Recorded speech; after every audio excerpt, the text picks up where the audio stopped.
ahwefo nyina no me mobi biara akwa basonko edeba another episode eniema ekosho ewo my Ghana na sabri na ya sewa maboabo ni nyina no amede ba besom se Atigya chumedie lawyer fans of Atigya munyina no nyankopon hwam ye papa sabra ni abebia no mojebre ehwe dwumedie anope me sorry so be hye mo bose meni bekoso wedi nsem amede be show mo no de betofo me free bebia no be ba betina fidie mo hanem se mapensem ya tutu bi na mama mo so sa akwenya na mo so matutu bi e wo comment section na say ede amame ensem de maboabo abebre na no amede so mo say Atigya dwumedie besre onya subscribe to Kumasi online TV subscribe emame Kumasi online GH so a na wa subscribe ede amame agenche bi wo ho na de fa comment section na say ede amame ma re fisu sa be share video we ede ama onua bi no so a share ede ama foforo na wo bibiara ehu de ekoso e wo my Ghana niema echegu wo my Ghana ne de for now ne de HOPESON ADORYE e na echandi ye papa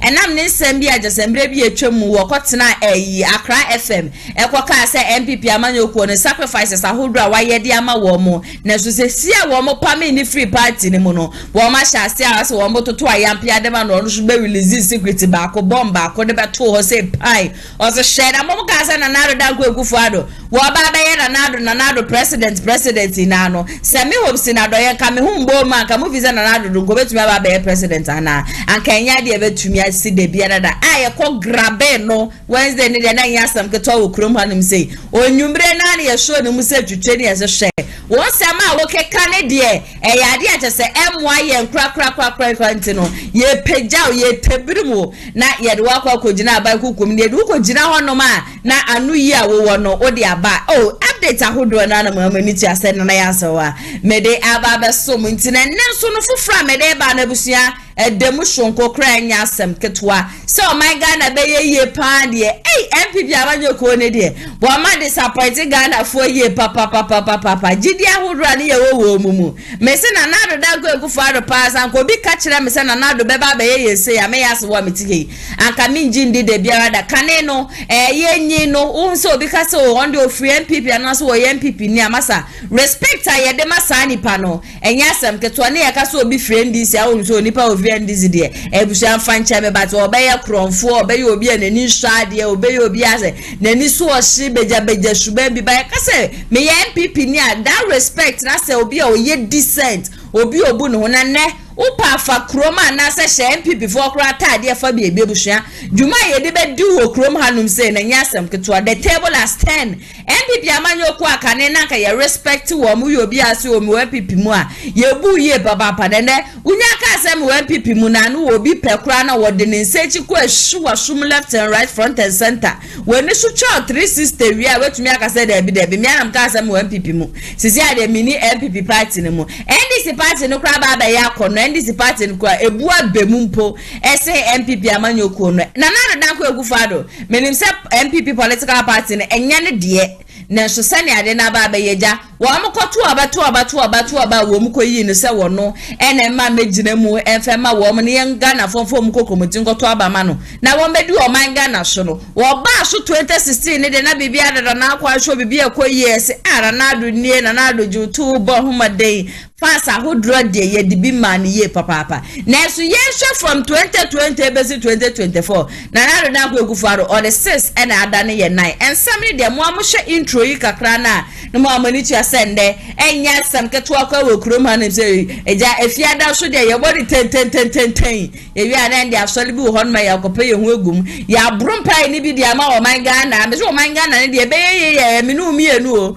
wo bi enu wa wo be firi obi memu aba be ma o man Ghana ye o man Ghana be ye a eye me ene wo 0557036109 ene me number betimi afram yesi so de akoso wo mpotemu bi abasa wo de bedam me no wo de send me na wo ye video kakra bi send me say ya akwanhia say ye dum show say ye nsuo na afọ obi chese bibia social story political issue whatever it is betimi e de send me na opese me mo akwanya nkwa na betina video manum say eka me ho na Atigya dwumedie ye di asa akwanya nso no ya de amede be ma osiketu ebie ne muntua bibia you can come bibia wo bia no obetimi awa product by na on company by na we bie dan na wo ye nso a obesi aba ho de ro edema 0550623377 na 055 7036-109 numbers 2 no products be out on abasi ye bo hunde road ma sa so ena be a wode we be o company fiansa na wo be ye 1212 bi be say amafu hu so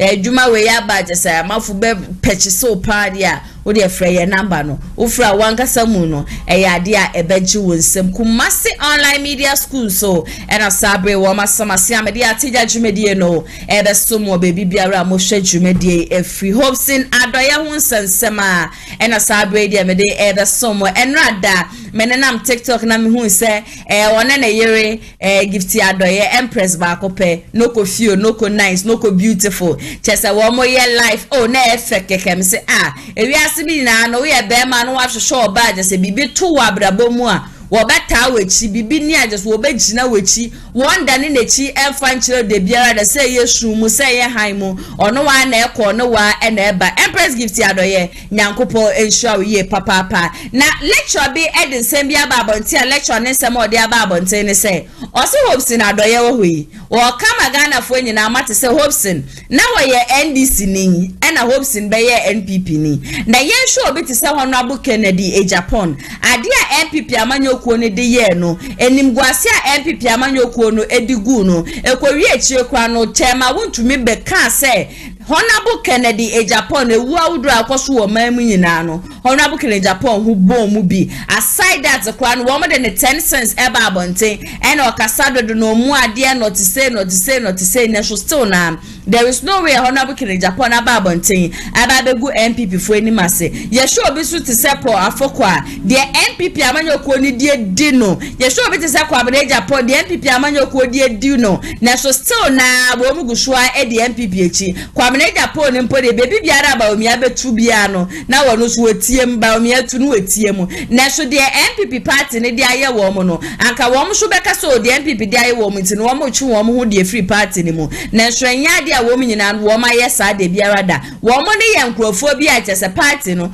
wo mo ti ase wo mo hyase wo party ne mu wo mo nye two faces aha no wo mo kwa NPP na ba obi ti se HOPESON sen Ebra no wa MPP party ne mu no akasa ditia NDC no na MPP fo adwen ya wo so HOPESON ne bon ho mode HOPESON ne ya de ye papa wo chi ni tikakra free MPP ni mo sha ase so the secret e ba abonte no efi asa na MPP amanyokuo no wo mu dwane nti we de ode kokobo e de ama political parties ni nyina say wo be free party na so wo ba wo party a se secret bi wo party ni mu a mun hwe ye papa se mo be kama no otum obi ti se ya brantie ya atame ne padi ya wo ze say an won na ma wo so autopsy report ze say an kwa no minnim pose kweku anyi dowu okasa de ma NDC okasa de ma BBO ba ye show bi a NDC fa ba abonti aba be ka say kweku anyi dowu de wo ma pam na free party ni mu ze say wo mo pam no o ma Ghana fo hu say wo support MPP ba ne kasa ye bi obeka say bi ano eye against the NDC amanyokuo no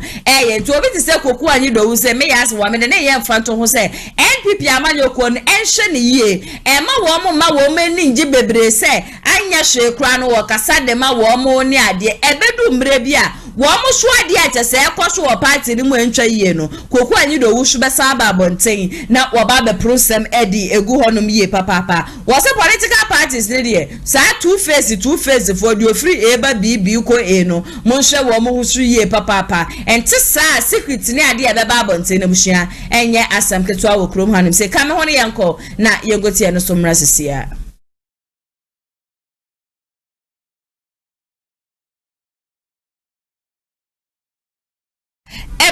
MC video no enye ready MC me bacho video na ready na wabo ede amame deep rooted person in the party they have been hurt very hurt and wounded but one ti o manu asamka back pe na no free northern region how e bi na obedi party chairman MPP good it was very serious. But what so what you say? What in can say? Debbie. Minti so kasa kra. Ni de na ro ho na yache 2015. What in can? What Spugabra? Debbie. Fine gentleman. What in can say ototo niam go park in Bebre. These are deep rooted people that people have to respect them so much. Come Agyapong, Udi, Baumiachi, and then they call up and down. You understand it? It's character like when we behave where people shouldn't get so much worried. Say some of us there. Say me more literature say rare. A bit so pepe say me behavior no. It can even go west or can get west. Now they make a BC and say both political party best wrong say so be jai political party and also we be join no more.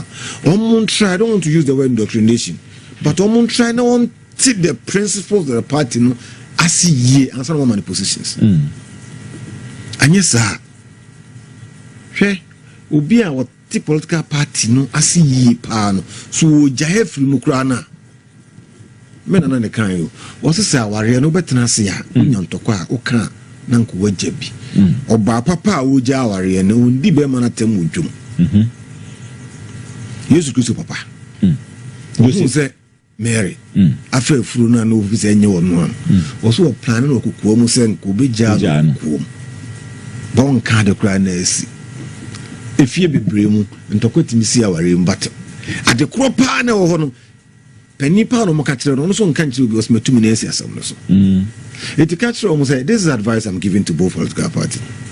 Say they are always willing say as about ko ho chire no odwane aba kwako yi do ho on crowd on team cross carpet ni but obegina cha to na to wo papa can do MPP affiliated radio station no born away no support. They have to be careful.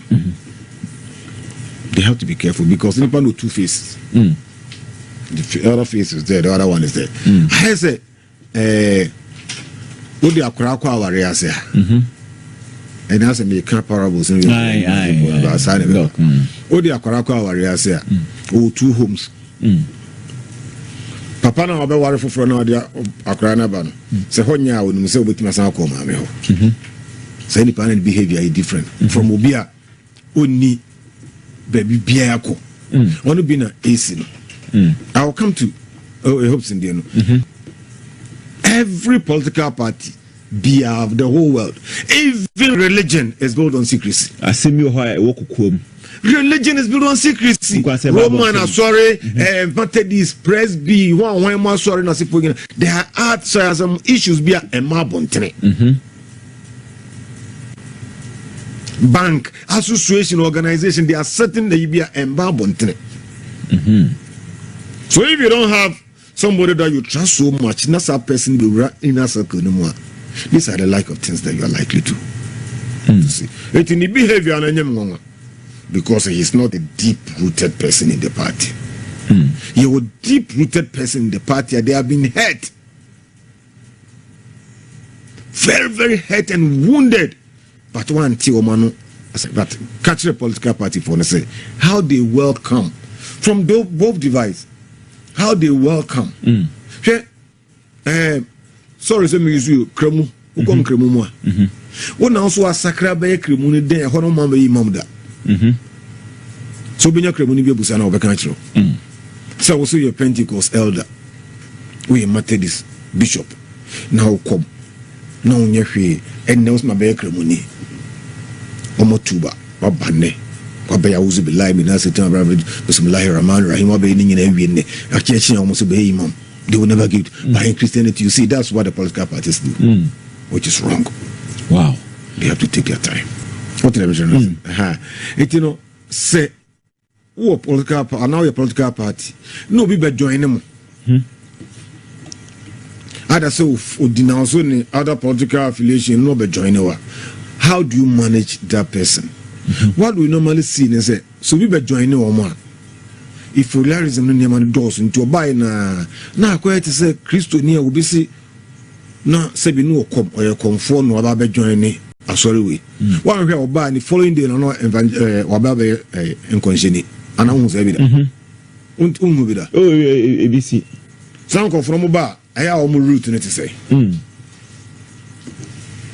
aya na omo route no na etanye enye very strong. More literature say rare. A bit so pepe say ni behavior no. It can even go west or can get west. But I can tell you say pure political party ni MPP ni and I say we no. It won't shake the foundation.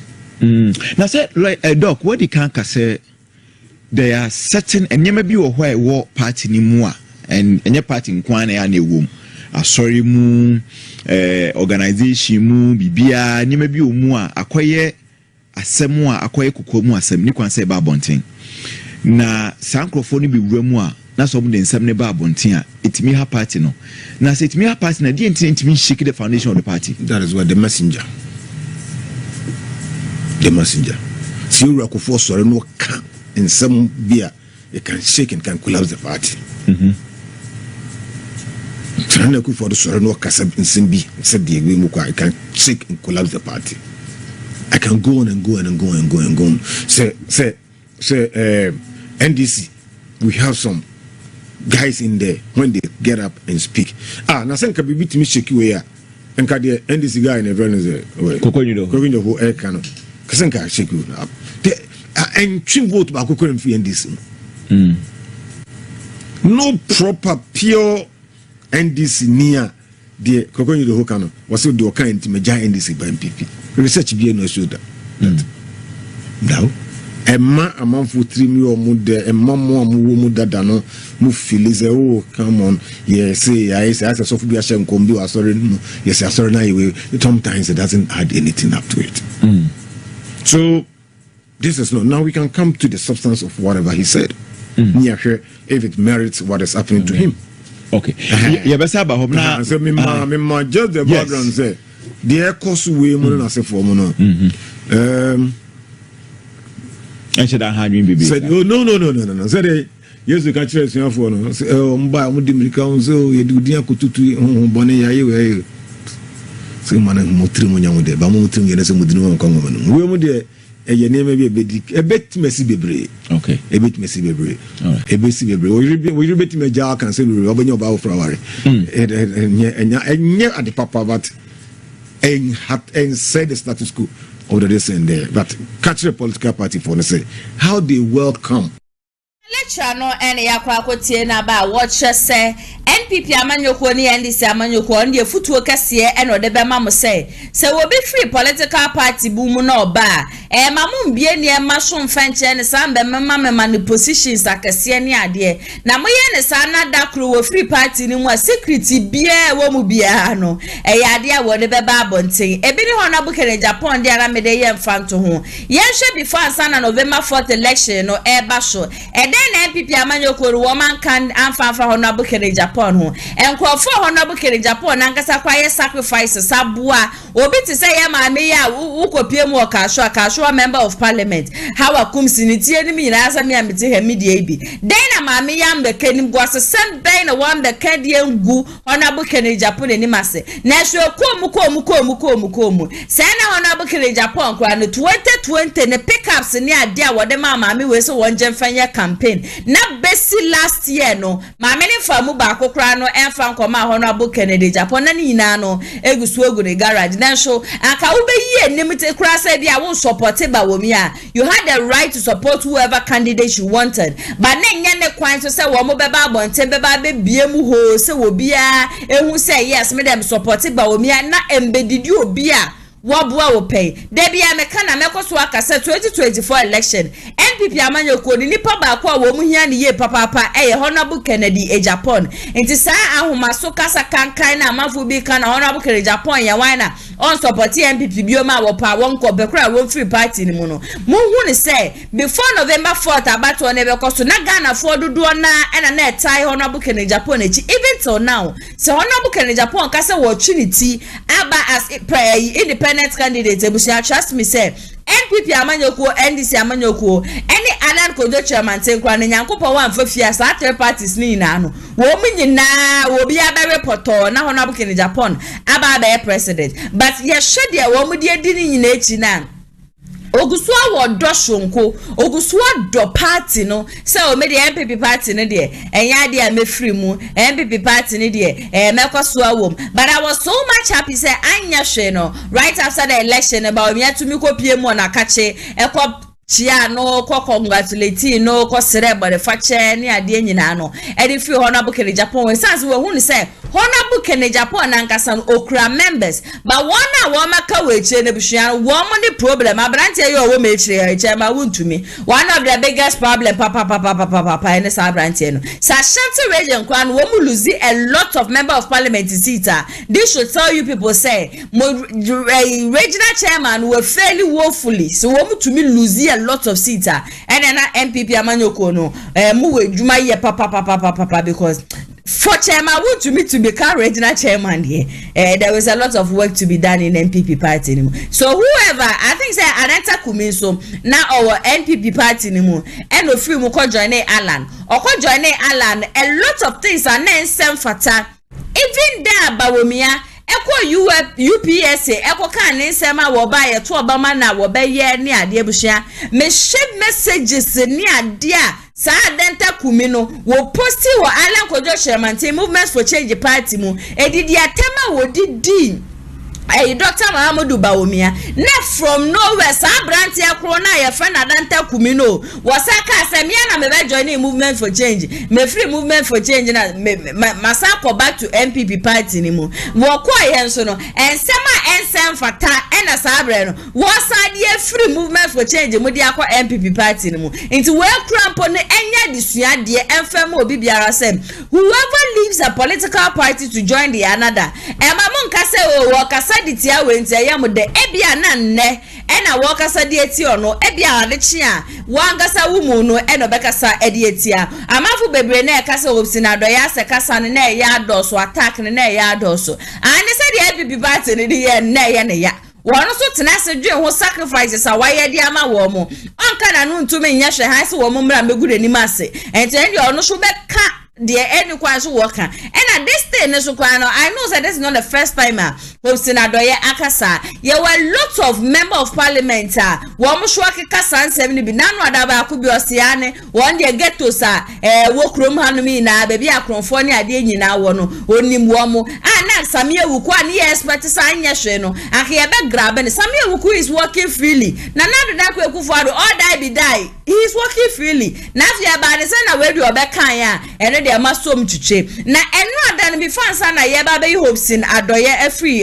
court adaka mu no ene lawyer BOABENG asamwade nsembi etudwa no wo kire say sade ye akukoso ina na ye politics on the obeka magana fo nyina te say ye politics as a politics no wo hwe bebi a anase sene HOPESON ADORYE sisi ano wo hye ase a wo kasa sene sadre no wo hye ase a wo attack NPP amanyoko no do wo secret ni ade bi ba abonten no se wo man pe kwan bia wo me be fa so silence na wo me be hwan say HOPESON ADORYE single-handed man nipa ba ko pe we pepia MPP party no and co opposition ti ene kwan bia na wo mo fa so a wo mo be ye dia kana no ato mo ne o kama o mate ase say there is no way obi abetimi silence HOPESON ADORYE and aside we so say kwan bia mo be fa so a mo be ma movement for change party na beda ne ebutu so de ene bibia no obetumi ama movement for change party no ada ne ebutu de biara da movement for change party na gusu aginem and afi 2024 election wo mu ginemu a wo mo be sere Ghana fo nyina say wo fa wo kokromote no enfento aba enfema no na osa kire ni semu se before sana na ado dan kwekufo adokra no oba be ye president 8 years ago no HOPESON ADORYE sa video na wo ye okase wo bona na ado dan kwekufo ado amane meaning the president himself is aware iti afia ba ne say na after this years enfasudia na ado wo ba benya wo be ye president wo kosiesi achem wo asesa achem mafia zaba wo ma be bu o manga na fasho Ghana ye japade ni ade yina ma chinchim ye saje ye sika ni ade e de calculations e mutumi jampe na mu huri na mu skip bi ni nyina no ma benya so mfasho awia afie ye de ba ne say na 8 years ago asem efi asa na makwa akofa ba mo pese mo silence wo mo nde nya de be ye ejuma kra saso na ya sapo wono so eka movement for change home ono so de nsem bia tudwa wo kire say bibi bia no ono be betumi intimidate movement for change wo mo de wo ma ye sa petam pensuo to a wo mo gine mawiabo a wo mo gine mu wo pia wo mo kra na empia bebi a wo mo gina no hono ma ene wo mo gina Alan Kojo Chairman te why so botantim no 2024 election or Babe we need to say MPP Surobi and a woman and one Mashasa woman yes I am away and they should relax, they should prepare some chilled body be now woman fengu woman woma kumano and Jojonesan said the aka we nimino a dosh for SND aka ewe but all thanks to God say finally HOPESON ADORYE yet to me free but I think say yes somewhere next week one message akwa kopie court na je say bibi biara ewo honum bia no wo makwa kasa nkoma twetwe ekoso ewo joy news special so obeka me hono yakọ na yakọ akotie ni nyina so abasisia. Execution is that the investigator is satisfied the sureties are where they can find them. So now they are on a quest to look out at where the sureties live. And after they are satisfied, the sureties can be traced, they will come back to the court to sign, and that will mean the execution of the bail bond upon which Mr. ADORYE, HOPESON ADORYE, will be released. I believe traffic conditions permitting, within the hour, they should be here. From where you said, do you think you are in the position to get him to execute the bail? Yeah. Oh, absolutely, absolutely. We once the court has granted bail, the police are cooperating, and together with the police, we are sure to execute the bail before close of the working day. Let's come back to the charges. What do you make of the charges preferred against your client? I would rather not go there because it's still in process. In fact, they are not very firm about what they are doing or saying. They still say they are investigating, and that I think it was a provisional charge of publication of false information under Section 208. I don't think it's a very strong thing that they are doing. Basically, this is politics. I mean, let's be frank. This is politics. This is politics. Mr. ADORYE has of late been a bit critical of MPP government's performance, and he's been particularly acerbic about some of the incidents that happened before. This, if you listen carefully to the tape that the police are seeking to rely on, he is heard distinctly on that tape telling the people he was speaking to that he had informed the president, about this incident, and at the time he was a candidate. So it means before the president became president, he knew what was happening, and whatever Mr. ADORYE was doing or was either helping others to do or inadvertently happening to get involved in or otherwise, the president knew. And then you come to power, and in 8 years, this is not the first time Mr. ADORYE has mentioned this matter, but at the time he was part of the MPP and speaking for the MPP, like yourself, it was convenient for the government. I would even say the MPP. It was convenient for the government. You know, we have this dichotomy where individuals ride on the back of political organizations like the MPP and DC, and then get elected, and then they use power for their own benefit. That's the bottom line. So the government, which came out of the MPP, found it convenient at the time not to bother with Mr. ADORYE's pronouncements. Now, suddenly, they realize Mr. ADORYE is a thorn in the flesh of the government, and is pushing the movement for change, the agenda of the movement for change, for an independent president, a president who will work for Ghana, who will not depend on the partisan separation of the authority of the state. And because of that, given the headway that is being made, the temptation is to strike him and see if you can reduce his effectiveness, literally shut him up, but it won't work. And this is a mere attempt at muscling Mr. ADORYE. It won't work. You mentioned that this is pure politics, but the prosecution has a contrary view. They say because he mentioned that he sponsored 5 other people to carry out this explosion within the border town, it hinges on national security. That shouldn't be taken lightly.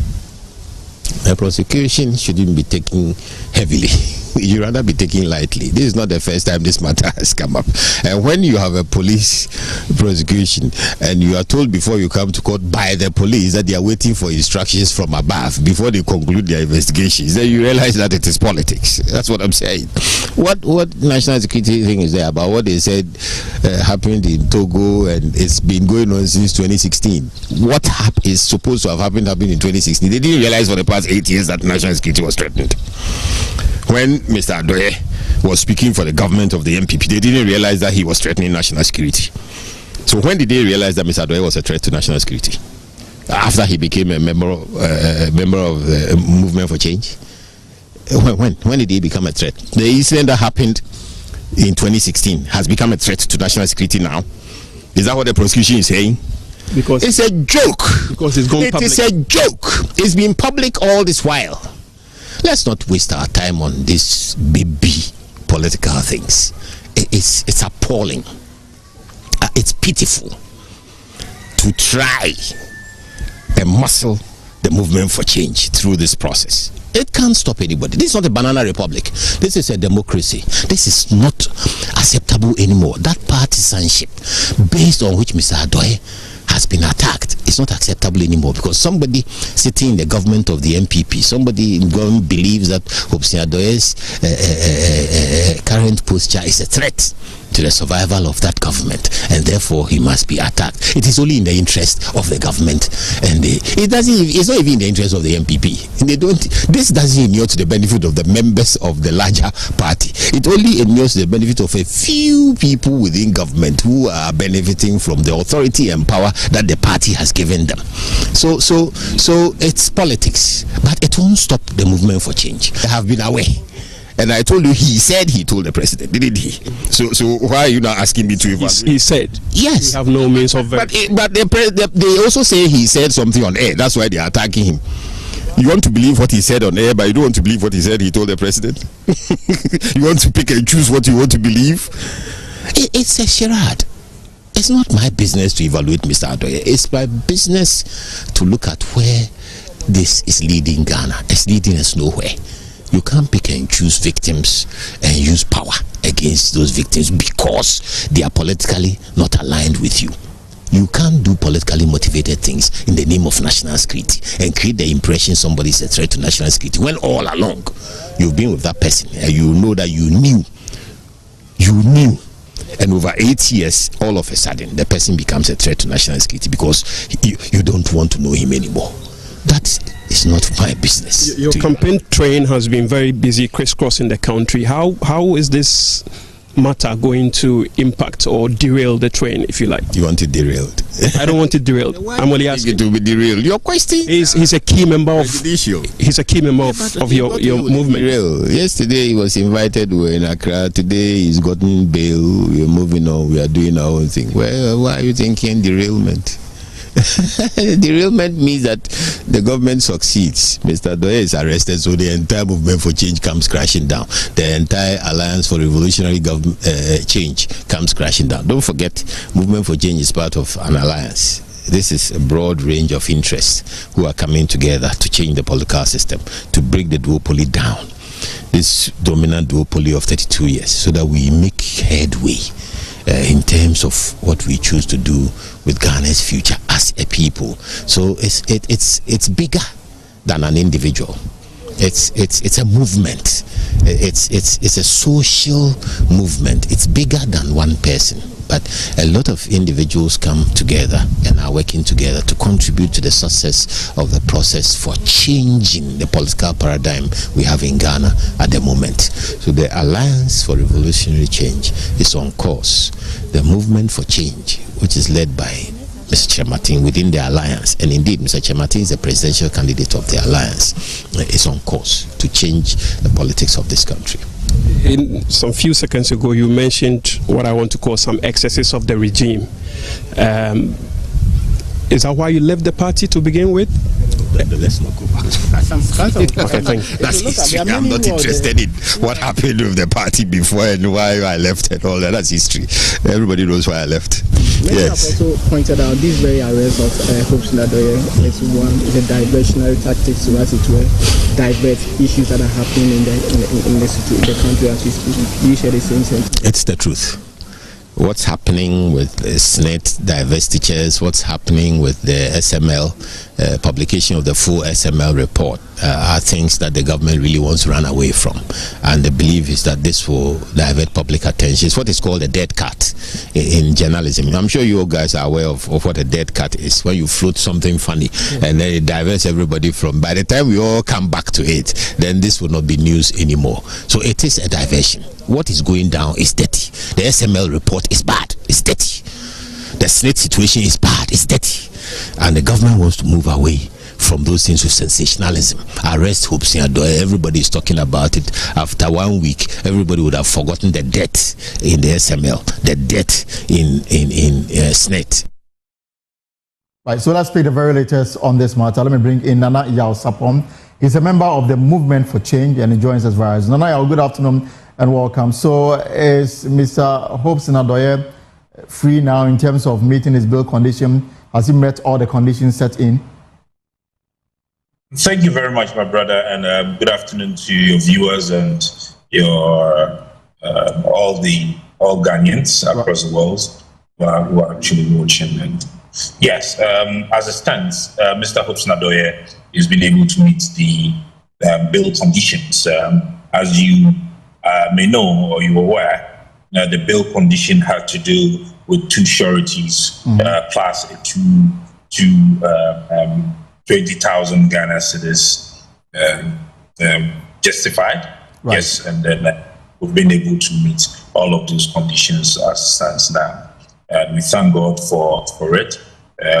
We in the Movement for Change, as it stands, as we say that we are not moved by what you're doing, we are not intimidated.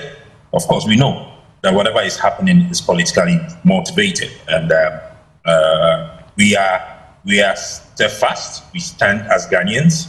As the president said in his inaugural speech, he says that we should be citizens and not be spectators. We are being citizens, and we are going to resist the oppressor's rule. We are marching forward, and we are very much focused. But the reason for the arrest is quite established. Why do you say it's politically motivated? The reason for the arrest is publication of falsehood. Now, this is an incident that happened, they claim happened in 2016. Now, is this the first person to make such a statement? In recent time, one of the very top or senior men in the NPP was on one of the network stations, said that when he was youth leader, when he was an organizer, he campaigned throughout the length and breadth of this nation. He said that he knows every single ghetto in this country. He knows all the criminals in this country. He knows where the armed robbers meet. Now, this person is around. He's not gone anywhere. The police has not invited. We are in this country.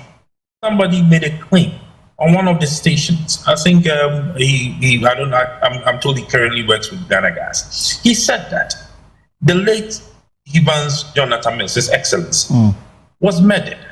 He says that if the police do not know, he does, because somebody benefited from the death of His Excellency, the former president. The person is still walking free. People have made much more daring and incriminating statements that are there. What did HOPESON say? What actually did HOPESON say? In any case, he was not arrested yesterday. He was invited. If not for what they did, if not for the games they played with us from 12 noon yesterday, HOPESON wouldn't have slept in the cells. For a publication of falsehood is the least of all crimes. But look at it this way: the pictures we are seeing on our screens is HOPESON in handcuff, being treated like some hardened criminal. Like a criminal. And you are making light of this issue? No, so you put him in handcuff when you have not even charged him. You put him in handcuff as if he's a murderer. You put him in handcuff as if he's committed some high treason. In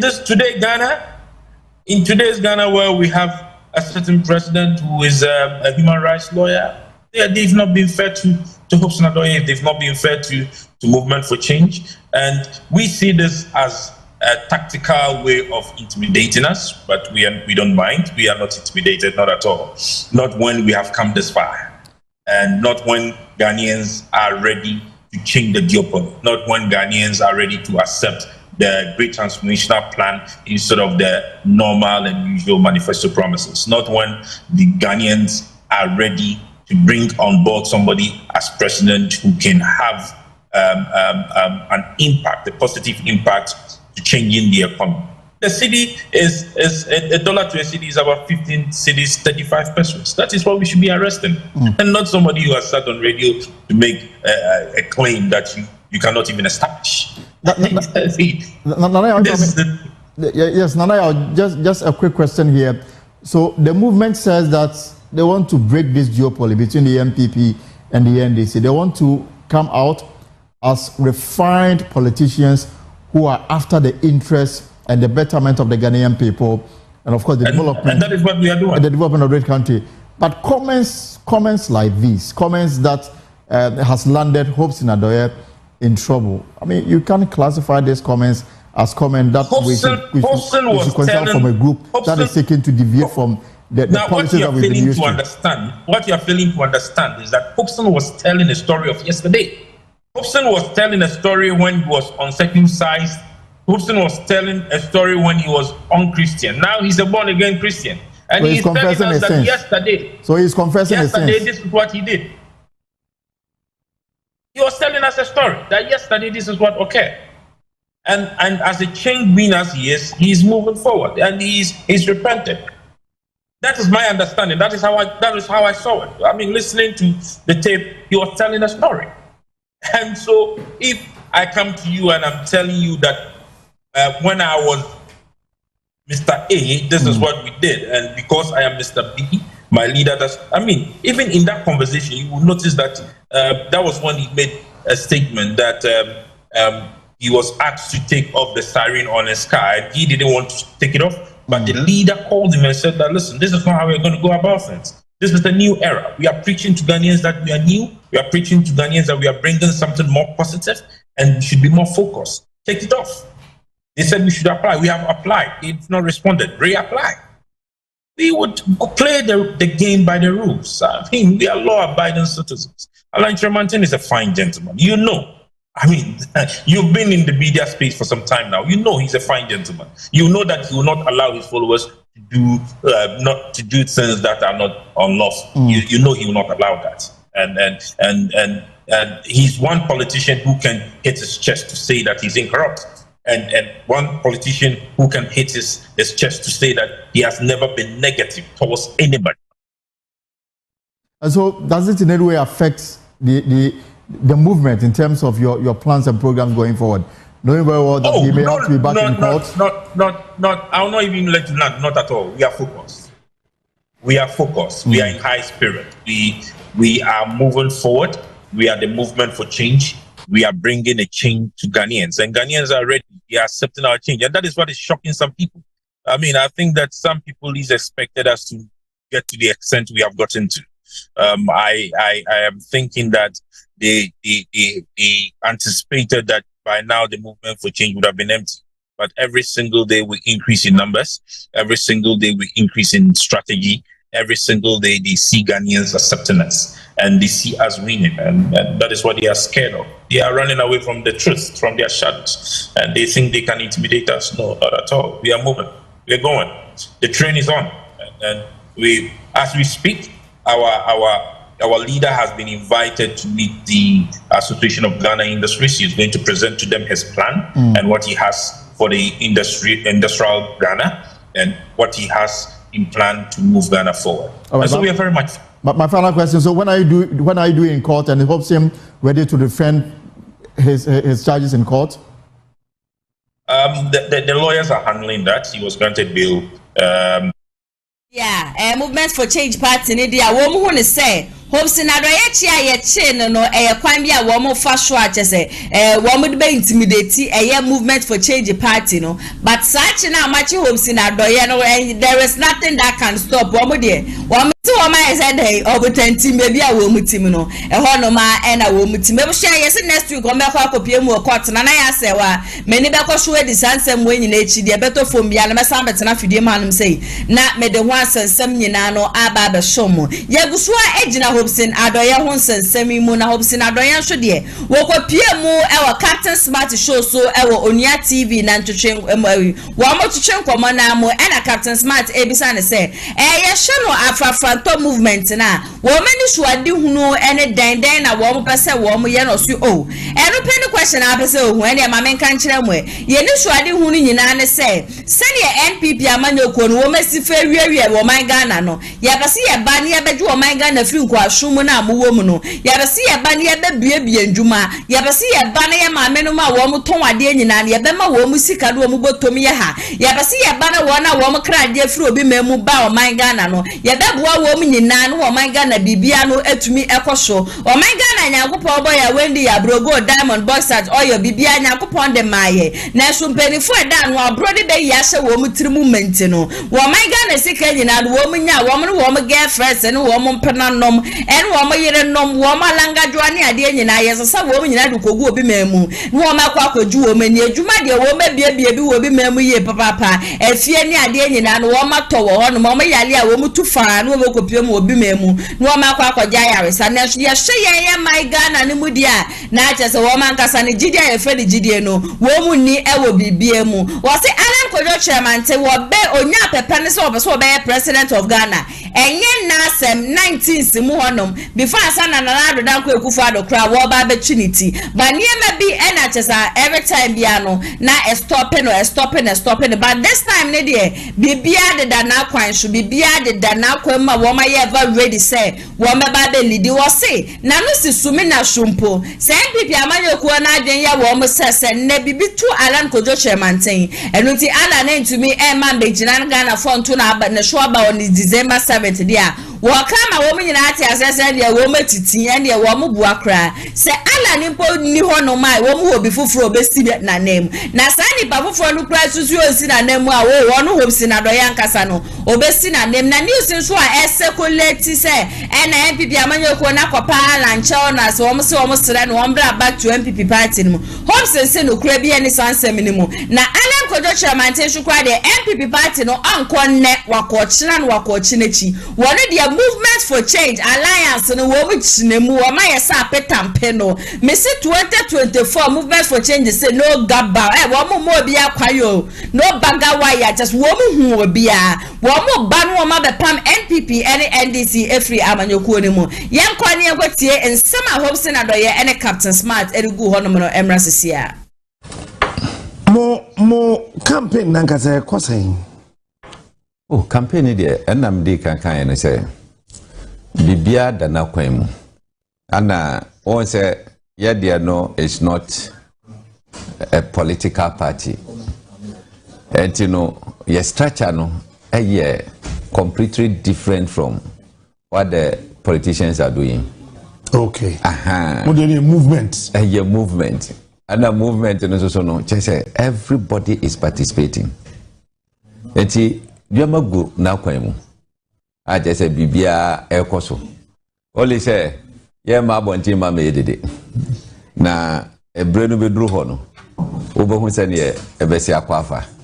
Se ne amanfo nam eye propaganda. Oh. Alan there is coming back in the eka ho no. Obi a wo chemi ne bia no. Hwemani mpa ne chemi. Meka e wo fidie so say it is never true. Say Alan go back to MPP. It is never true. Uncle. Enya dia woko. Ana ni omo kan ye ne na kasa ni ade no. I can tell you on authority. Uncle back. Say obia ne kran enkasa ye. Obia ne enkasa ye.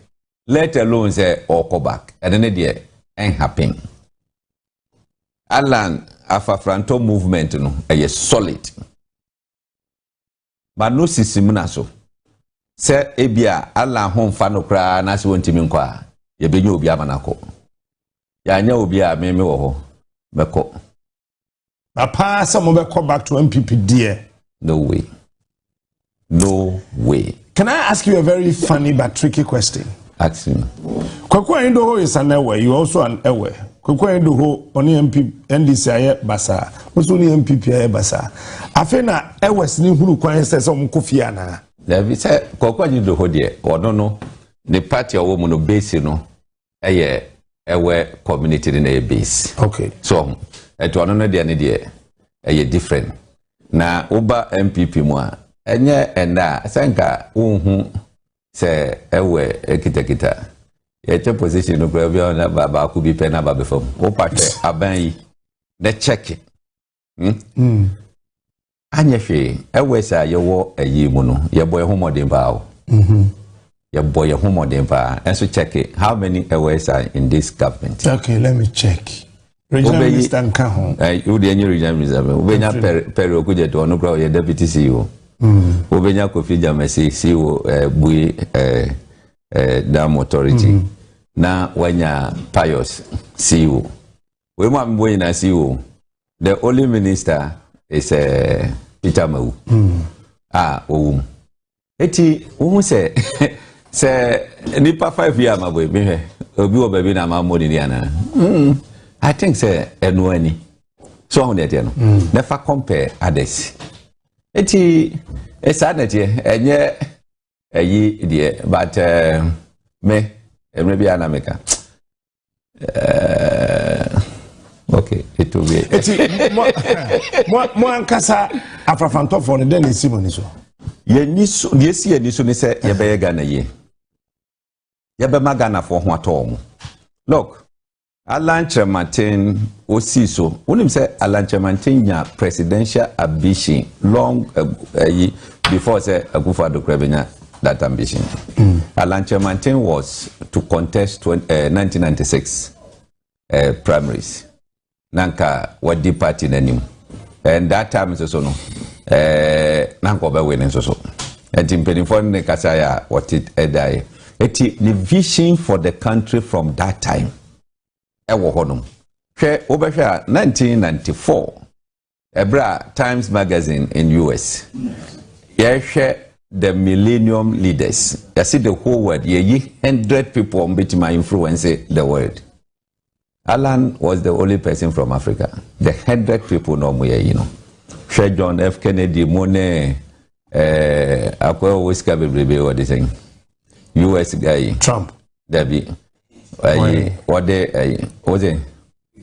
Brigade team. Okay. Any more mukai ka so ye bo Alan din e kan ho that time 1994 na omo hu bibia e wonumu because Alan at age 22 wotimi be ye general manager of UNC departmental store na o manage ye sa ne anwuma wa ye paper no presented to Africa Union Commission ne UN ne e kai ka ho no omo hu se no abrante no oyobi a waben wo ni so ade hunu na obo ankrofo e mo mutimi establish wo business ni e kai ka ho no en na mo select no eti sanim dia ni nyanza no ensese ko waste Alan is a practical person wono no the school no okoye no ankoye chiwempo osua de no enya how to apply wa ne de no wono osua economist woye economist woye practical economist eto okasi say ya otimi ye ema no honum ye wada economist a wo no de ne ye chiwempo obeka no book mu de kama e sound nice and so okase on practicalizing another be program so ne de no entense se Ghana ye lusu sa fine brain no or the babe boa Ghana maybe anoba na se ye kase ye discuss policy look Alan aka kwan ye obefa so a obe change and as obe transform the nation Ghana offer the macroeconomic environment or 8 teams ye inflation, stability of the currency, debt sustainability management, a whole lot. Baku 8. Now, say ofa inflation, kwan ben so no obefa obesolve inflation problems in this country. Was stating no one by one. Say what kind na wanye O level economics na otiase hu say this is what the man will do. I don't know what kind of plan no. So be na oh maybe ba inflation akofom single digit. Kwan ben so na wo fa na akofom. We know was stating one by one. Big bia was obey bia no. What the ehun hyehyɛ ya to ho. Kwan obefa so a obeye amana den atimi akosa pepepe. Wo fa the industrialization. Kwan ben ye befa so. IMF yenko biom. Look at say parliament ekwa $154 million tax waiver to one company. One company.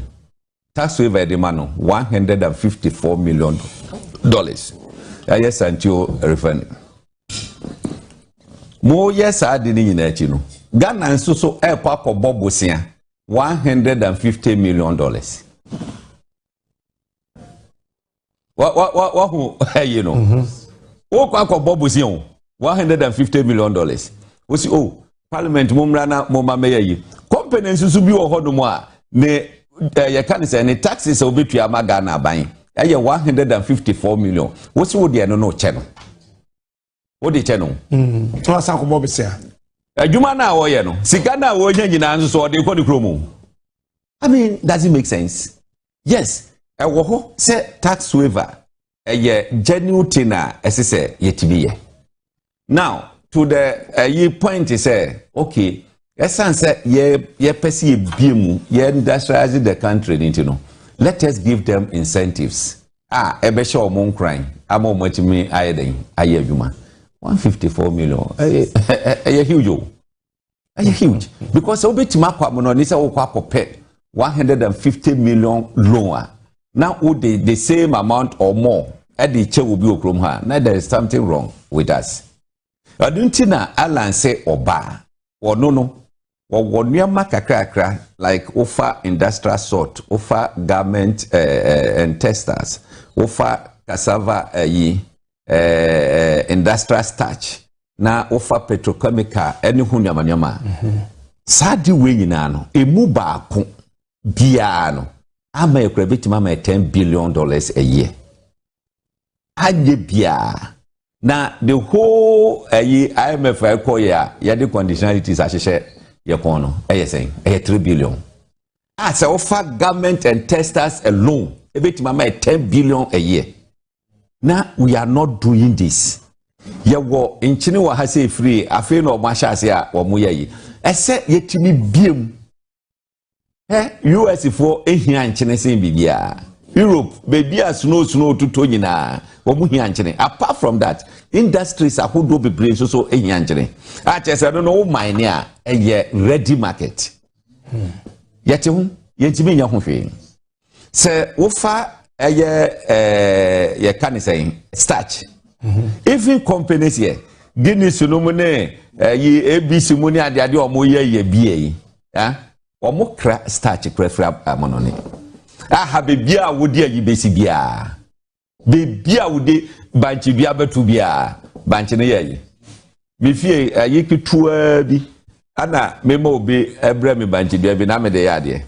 Ada banji man ada ho abe tu so ana mde go see e honum e ben ye pipe wa bonde kokko he ne banji na ye kokko he ne aye so ne chen be bia di batu bia e be ye adwuma ese so yete ho ebre bia na me ka se president Akufo-Addo assembly o kan se ye discussion so come there no such statement ni true aye no kro ye wosika wo Ghana ha ye tisika no so na komode yen near aka the right leadership.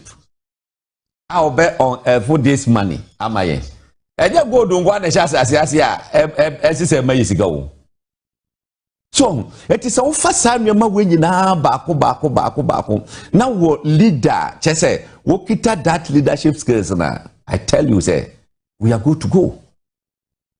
na mitie Singapore omo president no address ayi no mo kwakoto aba and say look obi bia wo gina se yento no so aba bia no that person must be right, that person must be clean. Why would you say when you're cleaner? We get it wrong. And what can I say? Voters they must also be clean.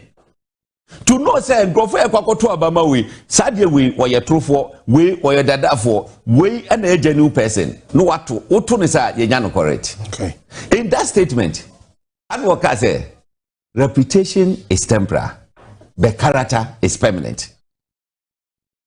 And no na ginger Singapore for Emma Chese Wamo etimi selected the right candidate to be the president, and then they also vote rightly say and fahuni baby awujina ya hu se we and any papa into ono ne to abama no Ghana etisana entisa obi nim say oh we any papa no be the one see the action say na anwuna sesa no akwakoto acha no Ghana for HOPESON ADORYE and Captain Smart and Yakwakotie Womabano. It's no charity. HOPESON say, mo forget MPP for mo forget NDC. Na afi 2024, mo famuko kromoti entwaba enfema movement for change. Na Alan Kojo chairman ten the bani nimdia or nimdia ni ye papa ni dia ni ye chiu empo. We kwashia watia see about the practical aspects in so dia. Obano homwadin ye papa ewo mu obetumi akeka bibia no manesi eni na o man Ghana so afa den tuma pa efreja o man Ghana de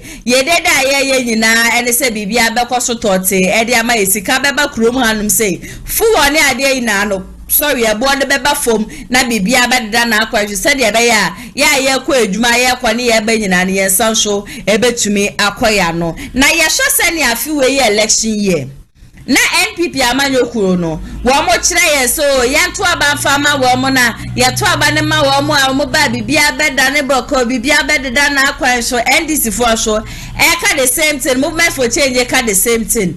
Na member of parliament ahodo no so no wo mo kire so wo mo sere ye yanto aba ne fama ye yempote mu akwan wo mo ba ye shuku dan na adure ga no wo mo ba ye ni nyina nam se da bi sadia we ye disankrofo ye chi wo mo ba ye yenya de kokromoti ne to abama wo mu wie ya na wo madare wo machi bi akire yen ende wo mu kopie mu ofikasie mu a bible ene koran ene ye de ma wo mu a no wo body di me na danko Akufuado swear to uphold and defend the good name of Ghana, so help me God and ya wakana de ende ni parisu ye kremoni a ofa koran ende ya wa recite the wom na ende ya wa pledge but yes sha Bible ni Quran ya yede ma wo mu de bie as wo mo se Nyankopon no wo fa ne bo a won to ne ntaminti no wo mo ba no wo ma ba be ye bibia ra wo mo pa bia de amaye na se ye we de ATPA eja ti gu mountain so na bisa wo mo se ye kase Bible ni Quran ya de to nchen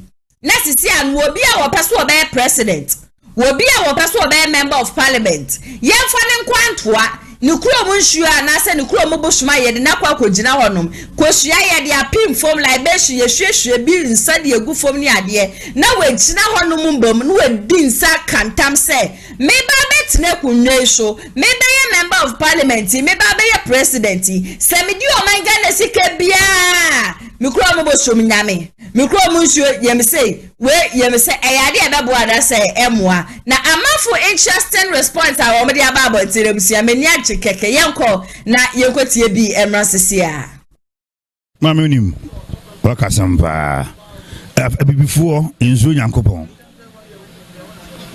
do minyini bia saba me wi ba wi asi kakrai mampani fo majomadi wi asi emienu pe mampani kufuo ono na Ghana itinka bondi se kufuo available house kufuo gallon kufuo emergency Ghana ho abiem so oya de mo akanyina feli timimi de metimi de yanfa babro nton jema wo mo sanse bibini kura babro pa na opichiri odi ubone anka obia bedi akonya no yanfa ne kwantoa because Africa they believe in say isru nyame nanka akobo no dua no wadome no ho ansa na odi akonya no ministers MP assemblyman omunyina komgomro mu dua ansa as I say ukro munsu ane de kusiaje wonse no asoe osue obetima asoe dia na Bible no me dada and as of phone nyina kra no dodo no anka Bible e na da but they would call bon some de oni boniface ye do kwa ntoa anayama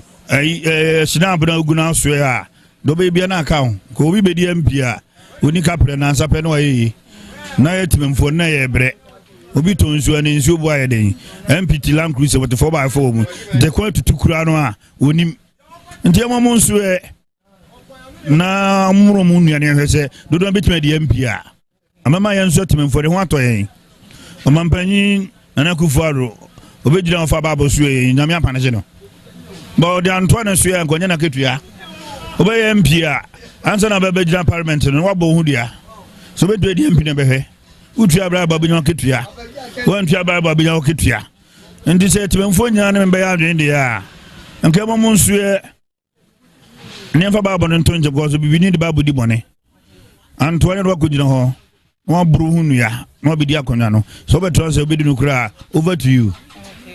Okay, daddy ebe da sepa so wa kire wa dwen e fon baba me mbusa o se abatuo ye nyakopon ba 7 December ye kwoto enu hu ni se lumba besa ye hu unim de jamza ye hu no mampanyin bedi ya mampanyin fo ba ko ye no nanka ni yemu nansa nka do mama ban ko to aso e before brother adwin boni nti obeso ye ne de no so nya no fa so wanfi de mi yakwana na kufuwa do party ba ko ba ye wantoa mampanyin kufuwa ba mu bibia so da hwe interchange yaka ho asante memu hase mo mfa ye nya hwe nanso nya hwe kura no aha no stronghold se mampanyin yakufuwa do ba yi na chacha hodo aba TV so anyama kesi aba TV so hwe me so mampanyin kufuwa mi nya ndimbo da uba Kumasi bemu asa asante roje hase ya na daroma anwaga road ni dinda so kufu emergency ni dinda so ekufu emergency wai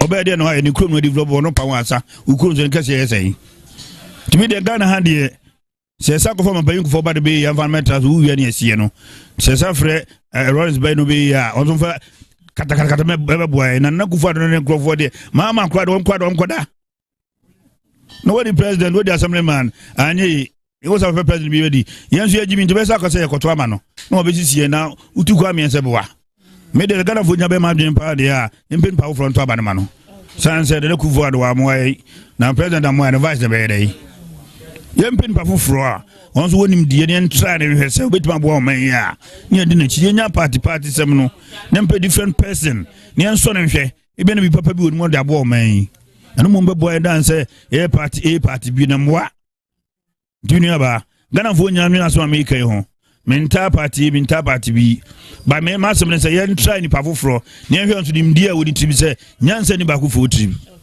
no obi anim say David oba ba ye obrempon no onam room zunyame yi no oba ye obrempon enti ade enti na MP pa foforo ne entra hwe na yedi dem pipi dem disisu na omudi ehwamo na yekunkum ye prepare ye ho omoto bedi akonya obi amoa ye Ghana me sibi yo mampanyin kofo a president ni baabia biem ono ana baboa ye ana Lawrence so takachi be fam no so kire ye ndo mienu pa ho a president bia ni obiem na kufa kwada wona na ye do ma report mama kwada on so wona kwada mfaren kazem me kire ma adwene kakra fa mo se bosomsom no kra no yede ma nipa na se osue na se won di no kra na enya adwuma eti ye be pisre mpanyimfo ne se bia mo de be bia no nokredie ana mo mfanye se because me hu ni se bosom no kra nipa na ote so no se wanya ya sa ne tie nti ye ni nyina no nokre ana mo de ya me gidi se beboa okay ene be da sepa ye se wa kire wa adwene e wo ho da de o se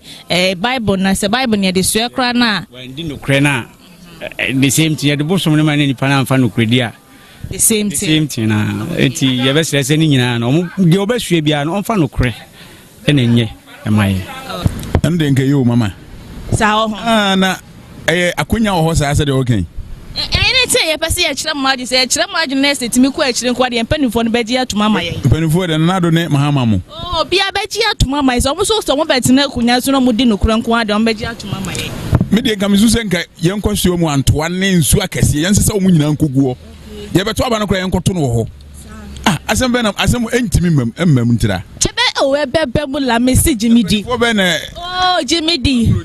There be a citizen of Ghana has said, I didn't yes, I would never answer a penny for no percent. You 65 years for in your frame. Obi 65 we crazy cool.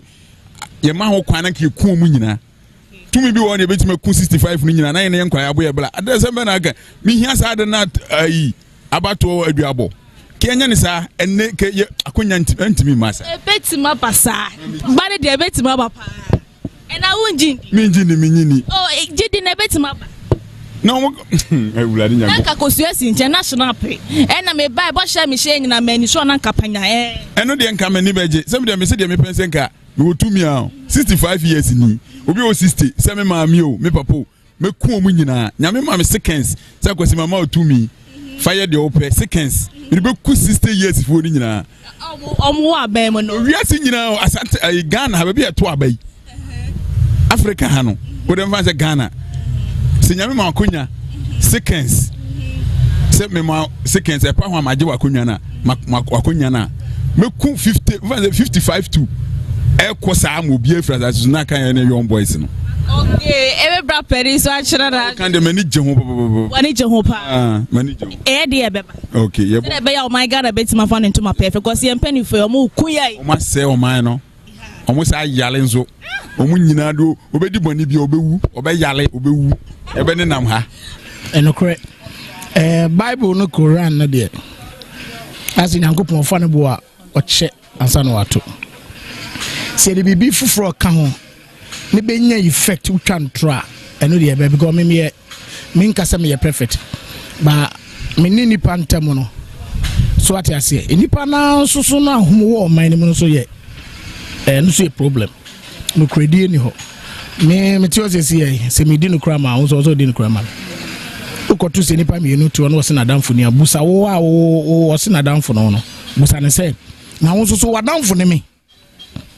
So what I answer na say say ye de Quran ana Bible so no ya enem say eno ne ade ye de say the be fufuro beka ho ne nipa e be straight to that na waje ne sunu na djuma me de nka me okay ade fufuro bia e betim de aka ho a e be take effect immediately na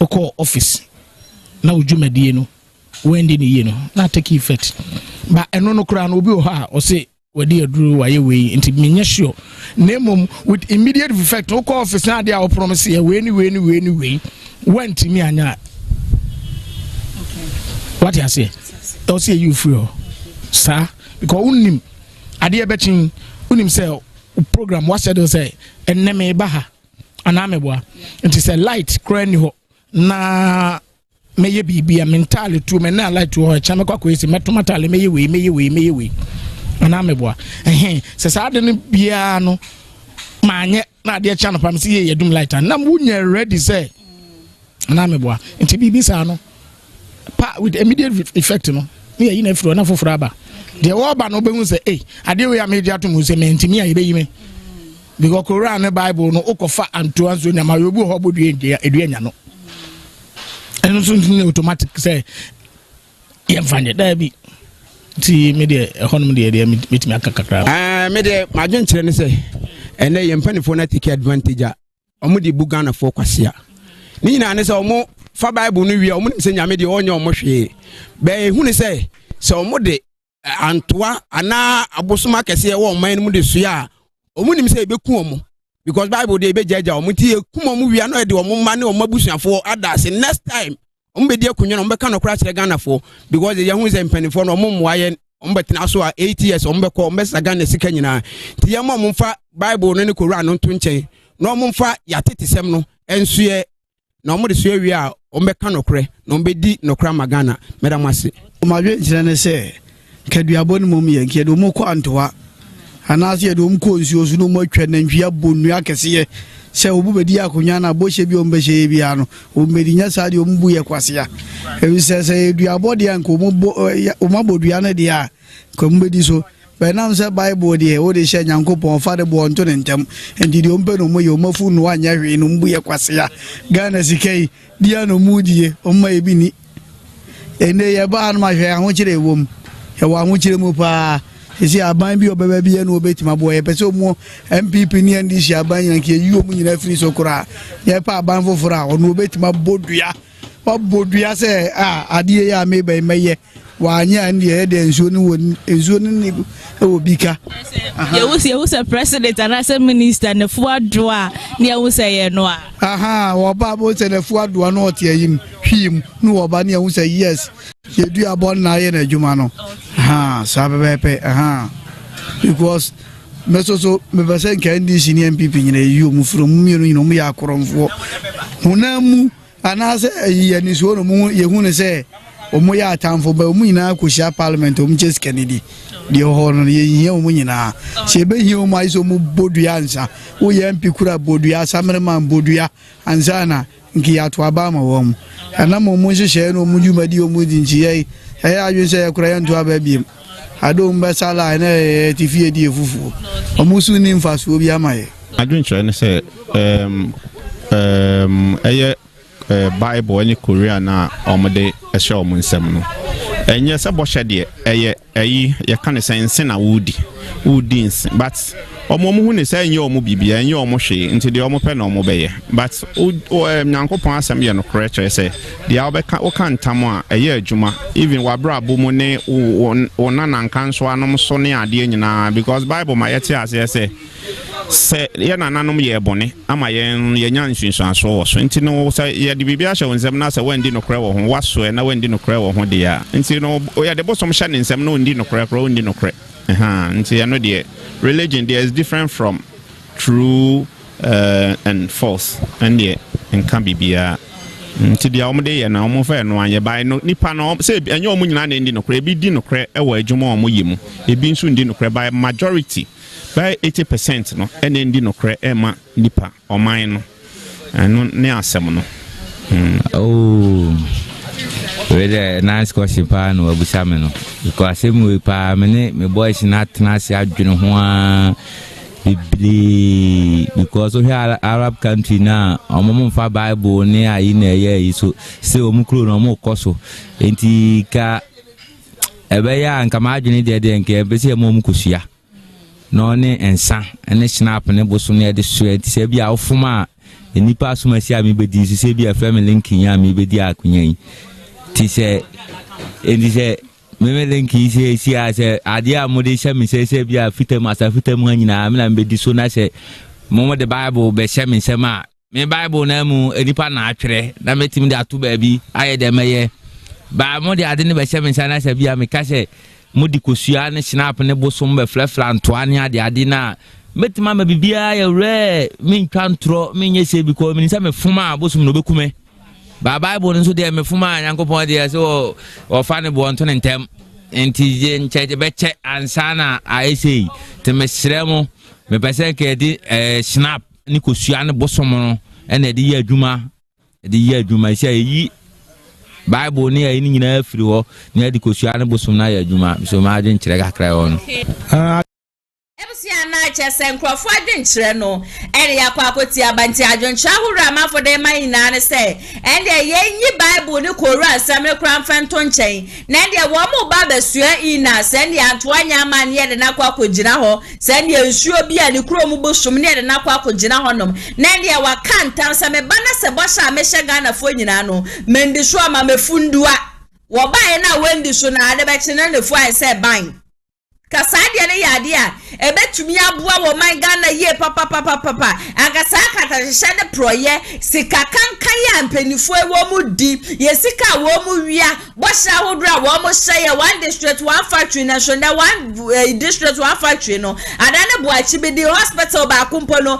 ebi amanyo okoni ntumi simfa maye dumso ene ekuye ene ya to bibia mu ya tofu wo mu ene ya to chese bibia wo man Ghana bibia anko Bibia nko ye timbe bi faako Tisanka womo bano eni ye de Bible ne Quran se me to nche na Nyankopon kra te yase se ye mpanimfo na womo di yen so no ye de Bible ne Quran ne be ya Bible Quran na womo no womo hu se Nyankopon no fa ne bo a wonto ne ntaminti no na na da kwa kufu adu ma no sisumi na so se wo furu ma nne bibia be se bia no no amfa no so okwa heaven no so okwa bosanje mo on cheke National Cathedral kwa na ada ne bo achibidi no National Cathedral no eno na ada ne bo achibidi no enti ye mpanifo ne de sane ama no wo mo cheke o sane ama no wo mo susu media be kamenko aso dia and the next presidency Antoine man near the no contina ho nsure bi mu aje say God ne ye powerful pa near the no contina because ye Nyankopon dia ye boye wogide wo nyame mu ye nim se Nyankopon dia ye den ya ye sufre no wo no anaje ye nso na so at this critical time ne dia Awurade Nyankopon kra beti yase Nyankopon kra obeti yase na ye die chamwo mo and the oba ya mawa 6 months ufa Ghana 1 person point team wamu fa ye Nyankopon anya hwe nkanya sam ne yenkam watumi akosho Bible makantem akosuwa to won kwaso se wo man Ghana ya wo ba be di hwe wo wia Ghana sika to uphold and defend the good name of Ghana so help me God ma ye fru honum na mudi mu ye fru na ba be hye honum. You people don't care about anything. Ebare Nyankopon tie ye mpaibo. Na ma wo maya kuma so ade nyina no. Embremu. Na sankrofo ya de kokomati akoto abayi wo mu yi. Se ye gya wo mo sa kakade a ebusua. De beka wo krom hanim se na nya asam ketwa. De bia meka me se mahama wo hoi. Edufudi pena ya brantie ne de. Fititete where the assemblyman, where be DCE, where be MCE, where be member of parliament, nipa ba who jiden wo wias, where be vice, where be president, who ko wo samba biom den na aka we kira wo befa. E den pa na aka we kira wo befa. But me dia mekosho aka. Say ye mahama pa so ba ye the policies. Ni ye hwe MPP amanyokuo ba ya me amete meka say mahama ba wo bebo adwuma se MPP. Na so ka me so nko ade anka MPP ni NDC na yempa me wo no wo nko yempa me wo nyina no wo nko maham wo be ye bi ko pe be bi tina wo be fa den 4 years wo de be fa den mo masisa de aka na mo nko e mo kwa na mo ni mabusuafo nkodi se Ghana fo so ya ne ye pe ya wo ya ko MPP ni NDC mu we ya me ke obi o ya NDC ni be ba betutu bi ama ne me obi o ya MPP ni so be ba be attack me. But me bese me ma ye na te ase ye nyansa na Nyankopon de ma ye no moma ye fanye adwuma moma ye nji ye nchirima ho moma ye nkasa ye nji ye daache ho aya na ye me yeso obi ti obi memu a na no chokoro na bibia be kotu be ko brema wa pipi ni ndis hu bia no wode na no betum na so manga na na mu yank wo busuafo koto mo asase edu kotena ama no ne ana woman na yetimu no emu ya anka wo a wo hwedwumedie anka wo busua asase na nka wo mekwa akoton wo busua kokko no wo de bekwa akosia wo wana mufia mutimu mpo no o ma me na o papa wo mo de akwaji loan se ko obi be mu ko peska ba ne yefentia loan ka sanko woman eya papa aka wo de utu kwan wo be tu kwan ya hwa ho mi amane ne bra wo fem ansa na watumi etu kwan ti ye ka MPP ni ndisi asema emo bia be ye de wo ya sumunja ye ne yanka de yakoso wo kroma na time wo bi yanka ya ne ye beka na me dwen wa me se na sangrofo na ye na mugusu wa defend the political party bi no aye bia wo mo poni bi de mamu ana wo mo ba wo mo poni bibi kakra bi de man because wo mo poni bibi amfa mamu a sa MPP ni NDC de hunu no enya de be ye adwuma mo ne tue sa Atigya de MPP ya de be bo wo mabaso NDC ya de be bo wo mabaso be du so se ye fa ya wo mo mienu ni de aye ncheck obi e because obi enu a we bi adwuma mahama me bi adwuma ma yo kan so nya magician so be ba be bi adwuma de amaye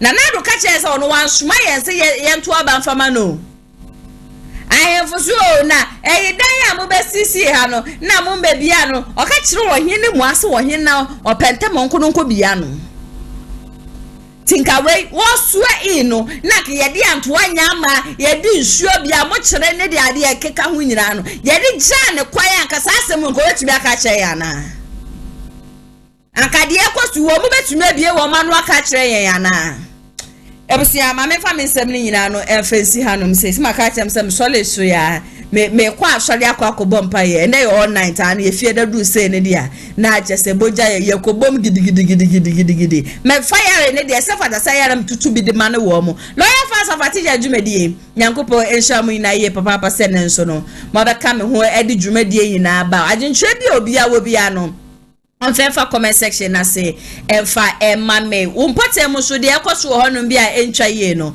0557036109 no ne number ubetimi afreme nana ya Serwaa ediesi so de ekoso bi a we ninje hu bi a de febra memo akwanya no kwa na betina fidie mu anum sia memo osa akwanya no freme na mento mensa emfa bacho wuntu esike bi a bibi enim why into the bibia wetumi de abasasa na abase eba wade a woto ho de roma wa 0550623377 and 0557036109 numbers 2 na mu bia be free bia no ade a ebegibre na ye no atwetwe enkomo product a woto no ebebo ne de ro kama de ama Kumasi online media school si tutumi kabra for 100 Ghana cedis be fa forms na wo mo fanfantiti ye pemu media courses ahodo na no wo mo ya echegu e wo kasafoni ne no ye chia kwan ya skwa ye niti ya mass energy training we 100% practicals 3 months pay 3 months no Monday to Friday 3 months tete ye panko an ye do fem ha de ye fra ya kukuduro ma ye nsuo bibia nti no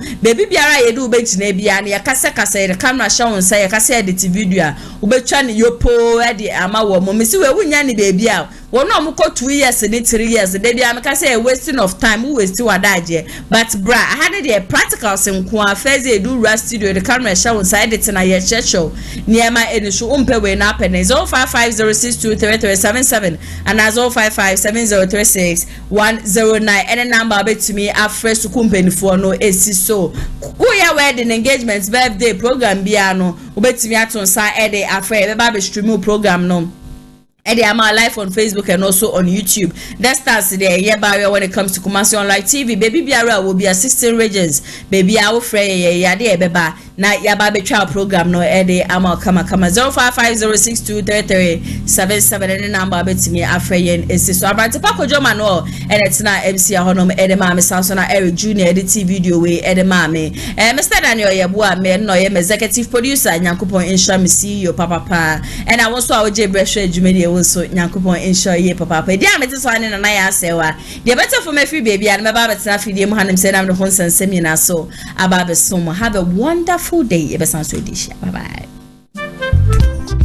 Amafwe Kumasi Online TV Production yaba ne de ne yaba ye de equipment ekukudam ana ye de aba se eye camera de enam wiem de nam fom de enam ensuom ni nyina ye wo bi e wo honom TV production yabo a hu ye pa se wo ye dwumadie bi ete se wedding eye engagement and sorry ana schools se wo ye seminar bi na pese betwa ko all the social media networks no so e de amaw ye ni ntotonsa na fre eye Kumasi Online TV Production for na yamra na ye dwumadie ne Kama fe a ebo no eda from pa the production so the sound quality video quality ni nyina e wo soro wo pese wo hu ba bia wa ye wo Kumasi eyetia media opposite one ma anase to nsa ne frɛ wa homa true for so 0550623377 Kumasi Online TV Production ye demu fua e wo Kumasi Krodua mu